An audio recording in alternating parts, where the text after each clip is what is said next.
మహాగణపతిం మనసా స్మరామి మహాగణపతిం మనసా స్మరామి. TR creations family అందరికీ నా హృదయపూర్వక ధన్యవాదాలు.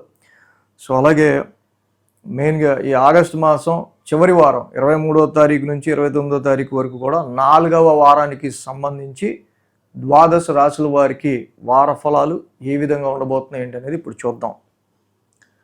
ఇక్కడ మేజర్ ట్రాన్సిటల్ చేంజ్ విషయానికి వస్తే మెయిన్గా మనకి బుధుడి యొక్క స్థాన మార్పు కనిపించింది. ఆయన కర్కాటకం నుంచి సింహరాశిలోకి బుధ భగవానుడు ఈ వారం నుంచి ఆయన గోచారాన్ని మొదలు పెడుతున్నారు సింహంలో. సో అలాగే గ్రహాల యొక్క గోచారం మనం చూస్తే కుజుడు మిథున రాశిలో, కర్కాటకంలో ఉచ్చలో గురుమౌఢ్యం అయిపోయి గురుడు మాత్రమే కర్కాటక రాశిలో ఉన్నారు. రవి బుధ కేతువుల యొక్క సంచారం సింహరాశిలో ఉంది. శుక్రుడు నీచ రాశిలో సంచారాన్ని కంటిన్యూ చేస్తున్నారు. రాహు కుంభరాశిలోను, శని మీనరాశిలో వక్రస్థితిలో సంచారంలో ఉన్నారు. ఈ వారం చంద్రుని యొక్క గమనం మనం గమనించినట్లయితే కనుక ధనస్సు, మకరం, కుంభం 3 రాశుల మీదుగా చంద్రుని యొక్క సంచారం కూడా మనం చూడొచ్చు.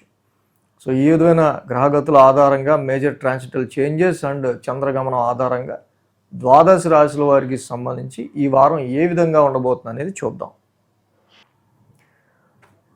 తులారాశి వారికి సంబంధించి చూద్దాం. తులారాశి వారికి షష్టమంలో శని, లాభంలో రవి, లాభంలో బుధుడు, లాభంలో కేతువు. మొత్తంగా 4 గ్రహాల యొక్క అనుకూలత ఈ రాశి వాళ్ళకి కలిగిస్తుంది. ముఖ్యంగా ఈ పాపస్థానాల్లో అంటే 6, 11ల్లో శని లాంటి గ్రహం, రవి లాంటి గ్రహం ఉండటం. సో ఇది చాలా వరకు కొంత ఫేవరబుల్ రిజల్ట్స్ని అంటే ఏదైనా ఒక డిస్ప్యూట్స్ని కానీ కొన్ని మొండివైన ప్రాబ్లమ్స్ని సాల్వ్ చేసుకోవటం వల్ల కానీ మీరు లాభపడే ఆస్కారాలు ఎక్కువ కనిపిస్తున్నాయి. అలాగే 3, 4, 5 స్థానాల మీదుగా చంద్రుని యొక్క సంచారం ఉంది ఈ వారం. ఆది సోమ 2 రోజులు కూడా రాశి వాళ్ళకి అనుకూలంగా ఉంది. సో వారం ప్రారంభం చంద్రుని యొక్క 3వ స్థాన సంచారం మెయిన్గా ఏంటంటే hectic stress in your short journey or అలాగే కొన్ని సందర్భాల్లో ఇక్కడ ఖర్చులు పెరగడం కావచ్చు, ఫాదర్ రిలేటెడ్గా హెల్త్ పాయింట్ ఆఫ్ వ్యూలో కావచ్చు. ఇలాంటి సిచ్యువేషన్స్ మనకి ఎక్కువగా కనిపిస్తూ ఉన్నాయి. మంగళ బుధ గురువారాలు చూస్తే 4వ స్థానంలో చంద్రుని యొక్క సంచారం హోమ్ లోన్, ఫిక్స్డ్ అసెట్స్కి సంబంధించి ఇన్వెస్ట్మెంట్స్ ఇన్ ల్యాండ్స్ వీటి విషయాల్లో లోన్స్ తీసుకునే విషయంలో కొంచెం జాగ్రత్తగా ఉండటం అనేది మంచిది. అది మీ ఏదైతే మీ తాహతు మీ యొక్క ఎంతవరకు మీరు చేయగలరో దానికంటే ఎక్సీడ్ అయ్యి లోన్స్ తీసుకోవడం ఇలాంటివి మాత్రం చేయకుండా ఉండటం మంచిది ప్రస్తుతం ఉన్న పొజిషన్లో. అండ్ అలాగే డ్రైవింగ్ చేసేటప్పుడు వాహనాలు నడిపేటప్పుడు కూడా కొంచెం జాగ్రత్తగా ఉండడం మంచిది. సమ్ టైమ్స్ డొమెస్టికల్గా కొన్ని డిస్టర్బెన్సెస్, డిస్ప్యూట్స్ లాంటివి కూడా ఉండే ఆస్కారాలు కనిపిస్తూ ఉన్నాయి. సో ఇక్కడ మెయిన్గా ఏంటంటే గురువు గారు కూడా 10th హౌస్లో ఉన్నారు. యాక్చువల్గా ఈ తులారాశికి ఆయన not that much a good planet అని అంతలేదో శత్రుగ్రహం ఆయన. సో ప్రొఫెషనల్గా కొంత మీరు చేసే పనులకి మంగళ బుధ గురువారాల్లో కొన్ని అడ్డంకులు అనేవి ఏర్పడే ఆస్కారాలు కనిపిస్తూ ఉన్నాయి.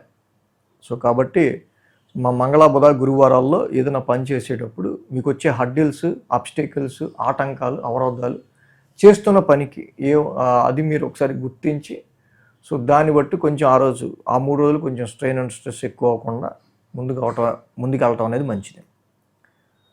శుక్ర శనివారాల్లో మనం చూస్తే కనుక ఇక్కడ మేజర్గా పంచమ స్థానంలో చంద్రుని యొక్క సంచారం. పంచమంలో చంద్రుడు యోగించడు, అక్కడ ఉన్న రాహు యోగించడు జనరల్గా. సో కాబట్టి లాట్ ఆఫ్ ఆలోచనలు ఎక్కువ తిరుగుతూ ఉంటాయి. ఎందుకంటే ఆల్రెడీ లాభస్థానంలో రవి బుధ కేతువులు ఉన్నారు. సో ఇంకా మనకి ప్రాఫిట్ రావాలంటే ఏం చేయాలి, ఇంకా మనకి గెయిన్ రావాలంటే ఏం చేయాలి, గుర్తింపు తెచ్చుకోవాలంటే ఏం చేయాలి. సో ఇలాగా కంటిన్యూస్ థింకింగ్, రెస్ట్లెస్ మైండ్ ఉండే ఆస్కారాలు ఎక్కువగా శుక్ర శనివారాల్లో మనకి ఎక్కువగా ఈ పాయింట్ కనిపిస్తూ ఉంది. అలాగే సంతానపరంగా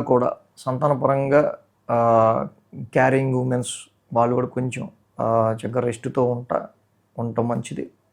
ఎడ్యుకేషన్ విషయంలో పిల్లలకి ఏదైనా అబ్స్టెకల్స్ ఎదురవుతూ ఉంటే అది చూడటం, అది తెలుసుకొని అది సరిచేయటం వాళ్ళకి ఎడ్యుకేషన్ రీత్యా మంచిది. సో అలాగే ఈ తులారాశి వాళ్ళకి మెయిన్గా మనం చూస్తే కనుక కుజుడు భాగ్యస్థాన సంచారం అంత అనుకూలంగా లేదు. సుబ్రహ్మణ్య కరావలమ్మ స్తోత్రం చదువుకోవడం చాలా మంచిది. అలాగే ఈ రాశి వాళ్ళకి మెయిన్గా ఏంటంటే, సో మిగతా గ్రహాలు అంత ప్రాబ్లమాటిక్గా లేవు, కానీ రాశ్యాధిపతి శుక్రుడు కూడా వ్యయంలో నీచిలో ఉన్నాడు కొంచెం.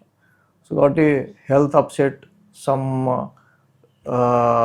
కొంచెం ఏంటంటే అంత ఓపిక లేకపోవడం కానీ, లేకపోతే లాంగ్ జర్నీస్లో ఎక్కువ అలసిపోవటం కానీ, నైట్ టైం ఎక్కువ వర్క్ చేయాల్సి రావటం కానీ, నైట్ షిఫ్ట్స్ పడటం కానీ ఇలాంటివి ఉండే ఆస్కారాలు ఉంటాయి. కాబట్టి శుక్రుడికి కూడా రాశ్యాధిపతి ఫస్ట్ హిమకుంద మృణాలాభ శుక్ర నవగ్రహ శాంతి మంత్రం మీరు చదువుకోవడం చాలా మంచిది. ఈ వీడియో కనుక మీకు నచ్చినట్లయితే లైక్ చేయండి, షేర్ చేయండి. మరిన్ని అప్డేట్స్ కోసం సబ్స్క్రైబ్ చేయడం మాత్రం మర్చిపోకండి.